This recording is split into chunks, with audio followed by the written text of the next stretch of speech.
Alors, je vous présente maintenant une expérience extrêmement classique, donc tout le monde la connaît. C'est la détente de Joule-Gay-Lussac. Donc, c'est une transformation qui n'est pas quasi-statique. Donc, elle n'est pas caractérisée par une succession d'états d'équilibre. On va voir pourquoi. Alors, on a en fait deux récipients qui ne sont pas forcément de même taille, donc de volume V à gauche et V' à droite. Entre les deux, on a un robinet qui ne laisse pas passer les transferts thermiques, et puis l'ensemble des deux récipients euh, est entouré d'une paroi Atherman. Ça veut dire qu'il n'y a pas de transfert thermique possible entre l'extérieur et l'intérieur des récipients. Alors, initialement, le robinet entre les deux récipients est fermé, et le gaz est uniquement à gauche. À droite, on a du vide. C'est-à-dire qu'on a fait du vide avec une pompe à vide, des choses comme ça. Alors, voici le gaz à gauche, il est à la température T1, à la pression P1, et il occupe le volume V dans l'état initial, qui est un état d'équilibre initial. À T égale 0, on ouvre le robinet. Et le gaz va donc désormais occuper l'ensemble des deux volumes, V et V'. Au bout d'un certain temps, on va obtenir un état d'équilibre final avec une température T2 à gauche et à droite identique, une pression P2 à gauche et à droite identique, et puis un volume total occupé qui va être V plus V'. Donc ce que l'on observe expérimentalement, c'est qu'au bout d'un certain temps, le gaz se retrouve bien à la pression P2 plus petite que P1, puisqu'il occupe un volume plus grand, que l'équilibre thermique est plus rapide à obtenir que que l'équilibre mécanique est plus rapide à obtenir que l'équilibre thermique, et que finalement on se rend compte que T2 est assez proche de T1. On peut aussi se rendre compte que si la pression initiale tend vers 0, alors en fait T2 va tendre vers T1. Alors en fait il existe deux méthodes pour traiter ce problème. On va commencer par ma méthode préférée qui est de choisir comme système d'étude, donc comme système thermodynamique, l'ensemble de ce qui est dans les deux enceintes, et donc initialement on va prendre le gaz plus le vide en fait. Bon, on essaie d'éviter de dire gaz plus vide, mais notre système c'est tout ce qui est contenu dans l'ensemble des deux enceintes. Alors si on regarde ce que donne le premier principe dans ce cas-là, alors première chose, Q égale 0, parce que l'enceinte est calorifugée, on ne reçoit pas de chaleur depuis le milieu extérieur. Autre chose, la transformation n'est pas quasi statique, puisque on a en fait une détente dans le vide. Alors évidemment, la pression du gaz, en fait on va avoir une sorte d'onde de choc qui va se propager dans l'enceinte de droite, et donc on n'aura pas une pression uniformément définie. On aura d'autant moins une pression uniformément définie que notre système à droite qui est le vide a une pression nulle, alors que la pression du gaz si jamais elle est définie, elle n'est pas nulle. Et elle est certainement pas définie non plus parce que non uniforme. Bon, donc notre système n'a pas une pression qui est définie, on a une transformation qui est non quasi-statique, et donc un delta W qui vaut moins P extérieur dV. L'ensemble du système a évidemment un volume fixe, puisqu'il est limité par des parois solides, et donc le travail élémentaire vaut 0. J'en déduis que le travail total sur l'ensemble de la transformation est nul, puisque la transformation est isochore. Si on met ça dans le premier principe, on en déduit que delta U vaut W plus Q, donc 0 plus 0, et donc delta U vaut 0. Donc on a fabriqué ici une transformation à énergie interne constante. Et fabriquer une transformation à énergie interne constante, ça nous permet de voir si, par exemple, U dépend uniquement de la température ou pas. Donc imaginez, on a une transformation avec un état initial et un état final différents, mais le U qui est le même au début et à la fin. Si le gaz suit la première loi de Joule, on va donc avoir TI qui est égal à TF, puisque UI vaut UF. Ça va nous permettre de tester si un gaz suit ou non la première loi de Joule.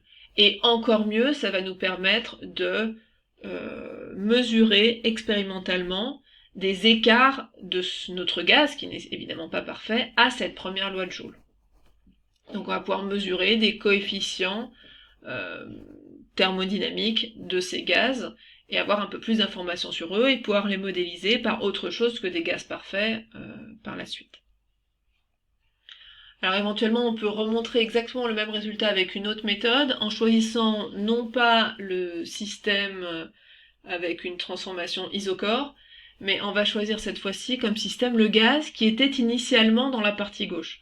Donc ça veut dire que le système qu'on prend en compte, c'est vraiment que le gaz de gauche qui ensuite va donc changer de volume occupé. Alors dans ce cas-là, Q vaut 0 toujours, puisque le robinet ne transmet pas la chaleur et les parois ne transmettent pas la chaleur.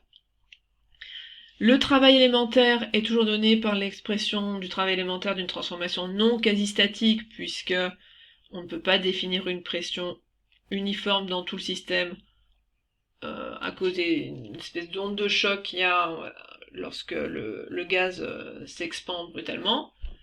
Et donc on a delta W qui vaut moins P extérieur dV. Mais cette fois-ci, delta W vaut 0, non pas parce que dV vaut 0, ce qui n'est pas vrai, puisque le gaz subit une détente. En fait, ici, le travail vaut 0 parce que la détente se fait dans le vide. C'est-à-dire que la frontière mobile, c'est une frontière avec le vide. Ça veut dire que c'est le P extérieur qui vaut 0. C'est-à-dire que le vide n'exerce pas de force sur le gaz. Donc cette fois-ci, le travail élémentaire est nul parce que P ext vaut 0. On en déduit de la même façon que W vaut 0, et donc delta U vaut 0. Donc c'est la même conclusion, on a bien fabriqué une transformation qui se fait à U égale constante. Je viens de dire une bêtise, hein, c'est pas U égale constante, c'est U initiale égale U finale. Parce que entre les deux, U, je sais pas bien le définir, puisqu'on n'a pas une succession d'états d'équilibre de notre système. On va finir notre chapitre T2 avec ce paragraphe sur la calorimétrie. Alors la calorimétrie, vous allez la rencontrer un tout petit peu en TD, normalement on va la rencontrer en TP. Finalement, c'est peut-être pas si grave parce que nombre d'entre vous ont déjà fait tout ce chapitre-là en terminale. Donc les chapitres de calorimétrie et les expériences de calorimétrie, vous les connaissez normalement. On va retenir qu'un calorimètre, finalement, c'est une sorte de gros thermos. Donc c'est une enceinte rigide calorifugée, donc isolée thermiquement du milieu extérieur, les transferts thermiques ne passent pas. Dans un calorimètre, on met un certain nombre d'accessoires, donc thermomètre, agitateur, etc. Puis on va mesurer les propriétés thermiques des corps qu'on va introduire dans le calorimètre en travaillant avec des transformations qui sont donc à la fois monobares et adiabatiques. Donc, dans un calorimètre, la variation de l'enthalpie du système vaut 0 puisque la transformation, delta H vaut Q parce que la transformation est monobare, et Q vaut 0 parce que la transformation est adiabatique. Alors en réalité, on n'a jamais des calorimètres extrêmement bien calorifugés, mais on va se débrouiller pour que tout au long de l'expérience, on puisse supposer que les transferts thermiques sont négligeables. Cela nécessite que la transformation ne soit pas trop longue. Je vous rappelle que votre café, quand vous l'enfermez dans votre thermos et que vous revenez 10 minutes après, vous pouvez imaginer que sa température n'est pas variée puisque les transferts thermiques n'ont pas eu le temps de se faire entre l'intérieur et l'extérieur. En revanche, si vous revenez 24 heures plus tard, votre bouteille thermos, généralement, ne suffit pas à ce que votre café n'ait pas eu sa température qui baisse. Autrement dit, sur une période de 24 heures, les transferts thermiques ne sont pas négligeables. Donc il va falloir travailler de façon propre et précise, de façon à ce que on ne perde pas de temps entre le début et la fin de l'expérience, et il ne faut pas avoir le temps d'attendre les transferts thermiques, en fait. Bon, alors en tout cas, la chose à retenir, c'est que dès qu'on a un calcul à faire dans un calorimètre, on a delta H égale Q, parce que la transformation est monobare, qu'on le précise ou pas, parce que toutes ces transformations sont faites en contact avec l'atmosphère, donc à la pression atmosphérique. Et sauf si on rajoute une résistance chauffante, comme on verra par la suite, Q vaut 0, donc delta H vaut 0.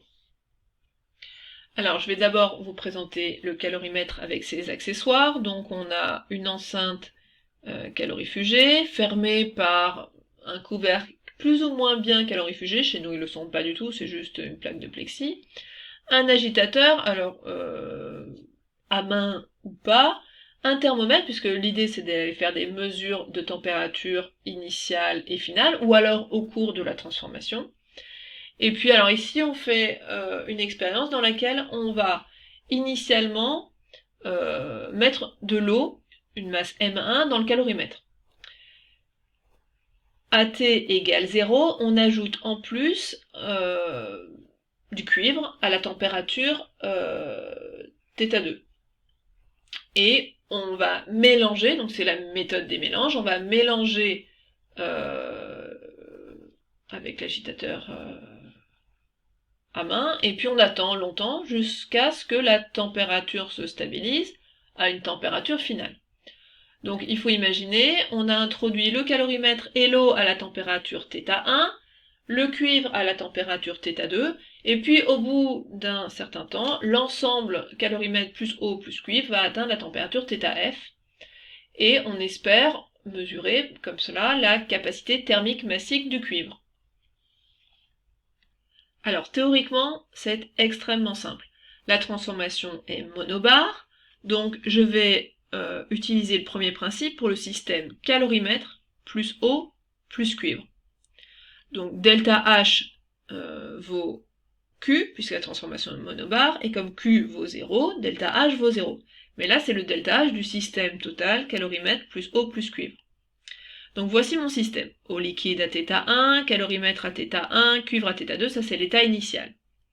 L'état final, c'est l'eau liquide à θF, calorimètre à θF, cuivre à θF. Donc ça, c'est tout le monde va être à la même température. Il y a quand même une chose à vérifier, c'est que ici j'ai dit qu'à la fin j'avais de l'eau liquide.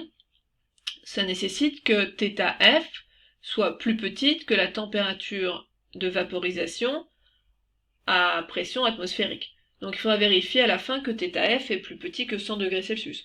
En fait, c'est une hypothèse et on peut éventuellement avoir oublié de le préciser. Normalement, ça se vérifie à la fin. Bon, alors maintenant, on sait que delta H total vaut 0. Or, delta H vaut delta H eau liquide plus delta H calorimètre plus delta H cuivre, parce que H est extensible. Donc, H du système total, c'est la somme des H de chacun des sous-systèmes. On calcule ensuite chacun des delta H. Le delta H de l'eau liquide, donc c'est le delta H, il y a un changement de température d'une phase condensée. Donc on a delta grand H qui vaut petit m fois petit c fois delta grand T. Mais un delta grand T, c'est la même chose qu'un delta θ, puisqu'on est à 273 Kelvin, enfin 273 près. Donc on a delta grand H qui vaut petit m1 petit c au liquide fois θF moins θ1. On passe maintenant au calorimètre.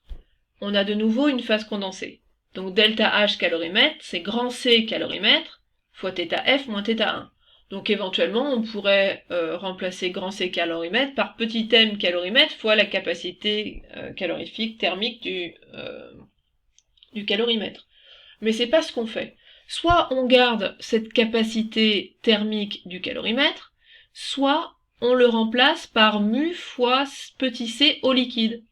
Donc on remplace la capacité thermique du calorimètre par la masse équivalent eau du calorimètre, mu, fois c au liquide. Donc en gros, on n'a pas envie de s'embêter avec une masse de calorimètre et une capacité calorifique massique de calorimètre, d'abord on connaît ni l'un ni l'autre, on remplace par une masse équivalent eau de façon à alléger les calculs, parce que de toute façon dans le calorimètre il y aura de l'eau, alors autant travailler avec cette masse équivalent eau, vous allez voir juste derrière que ça simplifie bien. Donc on a la masse équivalent eau fois petit c au liquide, fois θF moins θ1. Pareil pour le cuivre. Le cuivre c'est une phase condensée, donc le delta H du cuivre c'est petit m fois la capacité thermique massique du cuivre, fois θF moins θ2. Donc la somme de tous ces delta H vaut 0. Donc justement ici, on va voir qu'on traite ensemble l'eau et le calorimètre, puisqu'ils passent tous les deux de la température θ1 à θf. Donc M1 plus mu fois C eau liquide fois θ1 moins θf moins θ1, plus le delta H du cuivre égale 0. Expérimentalement, on va mesurer θ1, θ2 et θf, et puis on va en déduire la capacité thermique massique du cuivre en résolvant cette équation linéaire à une inconnue qui n'a aucune difficulté. Rappel, la capacité thermique massique de l'eau liquide vaut 4,18 kJ, en fait attention, ça fait 10 puissance 3 joules par kilogramme par Kelvin, en unité SI. Donc 4,18 kJ par kilogramme par Kelvin, vous êtes censé la connaître. Tout cela marche extrêmement bien sur papier, et tout ça se calcule très très facilement. Le problème expérimentalement, c'est de mesurer θf suffisamment proprement. Parce que en réalité, les transferts thermiques ont lieu entre l'extérieur et l'intérieur de votre calorimètre. On ne peut pas vraiment les négliger expérimentalement. Et donc vous allez avoir une température qui baisse tout au long de l'expérience. Et vous allez avoir vraiment du mal à voir quand est-ce qu'il faut s'arrêter pour mesurer le bon θf. Alors éventuellement, on peut également faire des exercices dans lesquels on prend en compte ces fuites thermiques de façon à mesurer des θf qui sont un peu plus cohérents. L'autre souci, c'est que on ne connaît généralement pas la mesure de l'équivalent en haut du calorimètre, donc il faut la faire donc de façon à connaître cette valeur de mu. L'idée la plus simple pour mesurer l'équivalent en eau du calorimètre, c'est la même méthode que pour calculer le grand C calorimètre, c'est de remplacer le cuivre à la température initiale θ2 par une autre masse d'eau, initialement à θ2. Comme ça, on va pouvoir se débarrasser de cette capacité thermique massique de l'eau liquide, et le calcul va être extrêmement simple. Donc la méthode est exactement identique que celle d'avant, c'est toujours une méthode des mélanges, mais en mélangeant initialement une masse M1 d'eau liquide à θ1 et le calorimètre à θ1 avec une masse 2 d'eau liquide à θ2.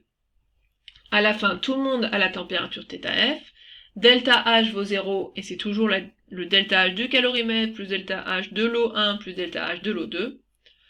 On remplace tout ça par l'expression des delta H pour des phases condensées qui subissent des changements de température, et on en déduit la valeur de mu, qui vaut moins M1 plus M2, θf moins θ2 sur θ1 moins θf. Donc ça c'est pareil, c'est très simple. Dernier exercice pour lequel on a ajouté une résistance plongeante. Donc c'est le même type de résistance que celle que vous trouvez dans les bouilloires bas de gamme, donc une espèce de résistance en serpentin qui baigne dans l'eau et qui va être alimentée par un générateur qui fournit ici un courant qu'on va considérer comme constant, grand I. Alors la puissance reçue par cette résistance vaut U fois I, donc RI carré, et cette puissance électrique reçue par la résistance est entièrement dissipée par effet Joule. Donc elle va être dissipée sous forme de chaleur, et elle apporte un grand Q à notre ensemble calorimètre plus accessoire plus ce qu'on a mis dedans. Alors, l'idée ici, c'est d'avoir introduit une masse petit m d'eau que l'on va mesurer dans un calorimètre, donc le tout est thermostaté à la température θi, et à t égale 0, on branche la résistance, on va faire parcourir un courant grand I dans la résistance grand R, et ainsi chauffer l'intérieur du calorimètre, et puis on attend une durée tau, on mesure, on attend tau suffisamment grand pour que une partie de la masse d'eau initialement introduite dans le calorimètre ait eu le temps de se vaporiser. Donc on va avoir une vaporisation partielle de notre eau liquide, ce qui veut dire que puisqu'on est à pression atmosphérique, ça veut dire qu'on est à θ final égale 100 degrés Celsius. On vient ensuite mesurer la masse d'eau liquide qui reste dans le calorimètre à la fin de l'expérience. Et l'idée ici, c'est de mesurer l'enthalpie de vaporisation, l'enthalpie massique de vaporisation de l'eau à la pression P atmosphérique égale 1 atmosphère. Donc on va mesurer grand L vaporisation en mesurant petit m initial et petit m final pour en déduire la masse d'eau vaporisée au cours de cette expérience. Le système qu'on va considérer, c'est le système calorimètre plus l'eau liquide initialement placée dans le calorimètre. Et il faut que ce soit un système fermé. Donc il ne faut pas perdre de matière au cours de la transformation. Ça veut dire que l'eau liquide initialement placée dans le calorimètre, elle va devenir soit de l'eau liquide à 100 degrés Celsius, soit de l'eau vapeur à 100 degrés Celsius, mais elle est toujours dans le système. En revanche, ce que je ne vais pas placer dans le système, c'est la résistance. Bon, après, ça change pas grand-chose dans la rédaction, mais là, j'ai décidé de la mettre hors système. Alors voilà, delta H de tout le système est égal à Q parce que la transformation est monobar. Et ce Q, c'est le travail électrique reçu par la résistance, puisque la résistance fournit de la chaleur par effet Joule avec un rendement de 100%. Donc elle fournit autant de chaleur qu'elle n'a reçu de travail électrique. Alors maintenant, il faut trouver ce que c'est que ce travail électrique. Alors c'était donné dans l'énoncé, mais c'est pas toujours le cas. Le travail électrique élémentaire, c'est U fois I fois dt, donc c'est RI carré fois dt. Et si maintenant, pendant la transformation, on suppose que I de t vaut grand I, alors le travail électrique total, c'est l'intégrale entre 0 et taux de RI carré de t, donc c'est la somme entre 0 et taux de RI carré dt, c'est-à-dire grand R I carré fois taux, puisque grand I est une constante. Alors maintenant, on va utiliser tout ça dans l'expression de delta H. Donc on a dit que delta H vaut Q, pas 0 mais Q, et delta H est calculé en utilisant le fait que H est extensive. Donc delta H, c'est delta H calorimètre plus delta H de l'eau qui est restée liquide au cours de la transformation, plus delta H de l'eau qui va devenir vapeur. On a bien dit, le système est fermé, on ne doit pas perdre de matière au cours de la transformation, donc on va traiter séparément l'eau qui est restée à l'état liquide pendant toute l'expérience et l'eau qui a changé d'état. Et on va calculer maintenant le delta H sur les différentes étapes. Alors pour le calorimètre, même chose que d'habitude, on a le delta H du calorimètre qui vaut grand C calorimètre, donc sa masse équivalent eau fois la capacité thermique de l'eau liquide, fois le delta T. On passe de θ1 à θf, donc on a mu C au liquide fois θf moins θ1. Regardons maintenant pour l'eau restée liquide. C'est une phase condensée. L'eau restée liquide est en quantité petit m moins mv. C'est juste une phase condensée qui change de température, donc le delta H de cette eau qui est restée liquide, c'est m moins mv fois capacité thermique de l'eau liquide fois θf moins θ1. Plus compliqué, le delta H de l'eau qui va devenir vapeur, mais qui était initialement un liquide à θ1. On veut avoir accès à l'enthalpie massique de vaporisation à θf, puisqu'on veut l'enthalpie massique de vaporisation à pression atmosphérique. Donc, il faut d'abord amener l'eau liquide à la température θf. Donc on a un premier delta H qui correspond au changement de température de l'eau liquide de θ1 à θf, puis une autre portion de delta H qui correspond à la variation d'enthalpie de l'eau qui était liquide à θf et qui devient vapeur à θf. Donc c'est ce morceau-là qu'il ne va pas falloir oublier. On va ensuite sommer les trois termes, delta H calorimètre, delta H eau restée liquide et delta H eau qui change d'état. Et la somme des trois vaut Q, c'est-à-dire RI carré fois taux. On va mesurer I taux θ1, MV, et on va en déduire la chaleur latente de vaporisation, mais qui n'est valable que à θf. L'annexe est intéressante, mais on va s'en occuper au moment où on parlera de l'exercice 2 du TDT2. Donc vous pouvez la lire d'ores et déjà, mais j'en parlerai un petit peu plus tard seulement.